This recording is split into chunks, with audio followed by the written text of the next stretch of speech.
கன்னியாகுமரி மாவட்டம் குழித்துறையில் சாலையோரம் நடந்து சென்ற நபர் மீது அரசு பேருந்து மோதியதால் அவர் கீழே விழுந்து நூலிடையில் உயிர் தப்பிய சிசிடிவி காட்சி வெளியாகியிருக்கிறது.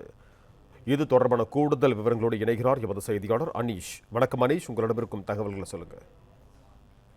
வணக்கம். அதாவது குமரி மாவட்டத்தில் உள்ள இந்த குழித்துறை சந்திப்பு பகுதி என்பது மிகவும் பரபரப்பான சாலை. இந்த சாலையிலிருந்து குழித்துறை பகுதியிலிருந்து மலையோர பகுதிகளை இணைத்து வந்த சாலை என்பது மிகவும் குறுகலான சாலை. இந்த பகுதி வழியாக கடந்த 24ஆம் தேதி அதே பகுதியில் ஸ்டுடியோ ஒன்று நடத்தி வரும் பாகுலேயன் என்பவர் நடந்து வந்துள்ளார்.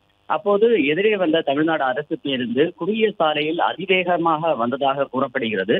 இவர் மீது அந்த விபத்து என்பதும் ஏற்பட்டு பேருந்து மோதியதில் பலமாக மோதி கீழே விழுந்த இவரின் உடலில் நெஞ்சு, கை உட்பட பல பகுதிகளில் எலும்பு முறிவு ஏற்பட்டதாகவும் கூறப்பட்டு தற்போது அவர் கேரளா மாநிலம் திருவனந்தபுரத்தில் உள்ள தனியார் மருத்துவமனையில் சிகிச்சை பெற்று வருகிறார்.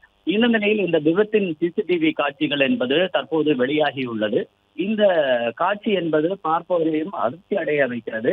மேலும் இந்த பகுதியில் இந்த குறுகிய சாலை என்பதால் சாலையின் இருபுறமும் இருசக்கர வாகனங்கள் வைக்க வேண்டிய இடம் இல்லாததால் சாலையோரமே வைத்து செல்வதால் தான் இது போன்ற தொடர் விபத்துகள் என்பது ஏற்படுவதாகவும் பொதுமக்கள் தரப்பில் கூறப்பட்டுள்ளது.